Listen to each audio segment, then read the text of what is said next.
Good morning, everybody. TG Watkins here with simplertrading.com. It is June 23rd. It's Thursday when we're recording this for you, so that way you can kind of see where things are. And this is your daily five. Let's get into it. So the first thing I wanted to show was the S&P, because of course it's the market and we got a lot going on, and wanted to kind of show a few things that I've been seeing as far as, we've got the FOMC news, interest rates were raised, how those responded, CPI, all that kind of stuff. So really a lot of very active stuff going on out there. The first thing I would talk about is that we did have this kind of move up here. A couple things to note. Number one, there's the Moxie price trigger for the move to the upside. So that was pretty good. That was on time. And we had a nice setup here on the 15-minute time frame right through there. But then the bigger thing is when when the market was kind of hanging out up here, I was really hearing a lot of talking heads and other market participants and stuff, and they were thinking, peak inflation was over, or that we'd have reached it, and that we're actually going to see this flag resolve to the upside. And I was kind of thinking, I'm not so sure about that. I'd like to see some things if that was going to happen, but really, what was starting to show up on my list, and I made a couple newsletters about this, was that price could never hold any support here on the 15-minute time frame.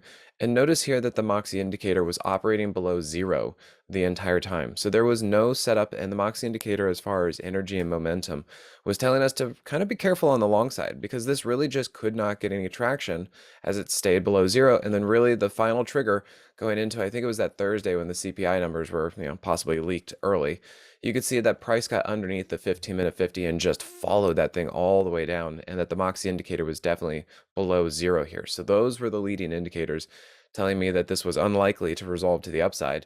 And then we got a pretty big signal on Thursday as the market just sold off, and then high CPI numbers, and then just down. Then we had the FOMC. We had a little bit of noise in through here, and some people were kind of, I too was looking for an oversold bounce, but I didn't do anything about it because, one, it was the FOMC meeting, and two, the bigger thing was that the Moxie indicator right here was telling me that this was not a good setup. You can see that the indicator was spread, and that means that they don't really agree with each other, and even though they're both going up, they're not strong. And I said, don't trust this as a long setup or a bullish or anything like that. And lo and behold, that was correct, because then price got knocked down even further. Once that happened, though, and it continued to get oversold, you can see that there was a divergence building on the 15-minute Moxie indicator, and then the Moxie indicator lines got really, really nice and tight, and that was then the bullish signal. That is what then told us that we were starting to have the agreement between the two indicators there, and telling us that this was a stronger move to the upside. So we're going to see if this upside can continue to play out. Of course, price is oversold, but we have to figure out how price is going to actually do that. It seems to me it's going to take a little bit of time of kind of hammering out a bottom somewhere in here before we can make a move up, kind of like this, where it took some time to do that. It wasn't the cleanest thing, but then it finally did it. And you got to be careful, because moves in either direction are not lasting very long. So just kind of keep that in mind out there. Then we come over to the UVXY. And again, mixed bag over here, but I've been working with some trend lines, and they've been working pretty well. So interested to see if price is going to cycle all the way back down here to about $13. And if it does, if it's going to keep wedging in between here, and if it's going to finally explode. So this is something I am looking for as far as timing to help us figure out, because I really do think that the market's going to go lower at some point, and significantly lower. And things like the UVXY are kind of helping me lean towards that idea in that direction. But it's also a timing thing. If you can't get past that upper trend line, kind of thinking, well, we're going to stay coiled for a while. So just kind of keep an eye on that, see if that's going to be a thing at some point, and we'll have to see if we can act upon it. I don't know, sometime in the future. We'll have to see what catalyst that might be. And then we come over here to XOP. Now, I traded the leveraged ETF, which is Gush, and through this, I'm not usually an oil trader or oil area, but I kept seeing things that really, really were working out, and I finally said, okay, fine, let's get into this, because it really does look perfect. This was a trampoline move here, price below the 50, but the Moxie indicator above zero. This was some positive divergence leading into it. And then we can see price started to hold the hourly 50, and then right here, price held the 15-minute 50 with the Moxie indicator looking good.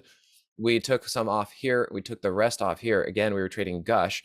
So this was, I think it was about a 30 or something percent, and then this one was 45%. I might need to double check those numbers actually, but we had a really, really good move in through here. So if you want to check out Gush, basically from this price to this price was our total move. And that was solid. But I looked at this and said, this is almost too good. It was creating too much of a gap between price. It's way up here hitting those upper areas. And so we got out. We exited at the just absolutely perfect area on this one. It would have been fun to actually short this with the ETF drip, but I had no idea that this thing was going to fall down and implode so much. But this is another thing to really keep in mind out there about what's going on with the market is oil just got hit. Now, of course, probably going to be an oversold bounce of some sort. But I think this is something that's really important to what's going on with the market and the economy and demand out there, recession talks, all that kind of stuff, that when we're starting to see oil get hit like this, that should raise an eyebrow. So keep an eye on that and see what we can do about it. VSTO, this is just another thing to kind of show the retail sector and how it is wearing out. So we got in this on the short side right here because this was an inverse trampoline move. Price should not be over the 50 if the Moxie indicator is below 0, and that thing has just worked perfectly. We took a little bit off here at about 20% gain. We should be about 25% gain at this point. Let's get a little bit stretched, so there might be a bounce at some point. I wouldn't enter short here, wait for a better opportunity, but it's pretty nice. Big nice move down to the downside for us, kind of just showing what retail's up to. And then we come over here to gold. Got a lot of people asking me about gold, and I was fine with looking at gold bullish over here, and I was even fine with gold pulling back into this area. But then when it started to get down here, that's when I said, I think this thing has changed. It's broken. It's going down too far, too fast, too long. And now it's really starting to change the structure of what's going on with gold. The daily 50 SMA is pointed down. The Moxie indicator is very much below 0 and staying below 0. And it really just can't get any traction. So the fact that this has really kind of done this and gotten hammered for a while is turning me off to gold. I'm just not so sure about this. It's hard. I know there's a double bottom here, but I'm really not, some divergence, but I'm really not seeing too much strength or something to do with this. If that changes, I'll keep an eye on it if we can get something up in here. But I am ultimately concerned about price being below a downtrending daily 50 and the Moxie indicator below 0. So I just don't see anything with this. And, that's good information too, when there's just not an opportunity for us out there. So that takes me to my daily 5 of what's going on in through here. Thanks for watching. And if you guys are interested in finding out more information about me, if you like how I see the markets and stuff like that, you can come over here, check out the free newsletter. I post twice a week. And then, of course, the social medias if you're interested in that kind of stuff. And then we do have a Moxie Mastery alert service trading room. I do a lot of information out there. So live trading, Q&A, real-time alerts. And then we got just a whole backlog of member downloads that you guys, if you become a subscriber, you can check in, get there, and just spend days and days and days studying and watching all this information that I put out there. Of course, we get the trade spreadsheet. We list every trade we take, and then got the Moxie newsletter. So thanks again for tuning in, and I hope you guys have a good rest of your week, and I'll see you guys at the next one.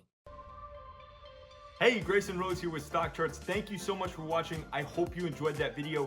If you did, consider giving it a like down below, maybe leave us a comment, and if you're new to the channel, you can subscribe at the link up above. We're gonna bring you daily content from an incredible collection of technical analysts and financial experts.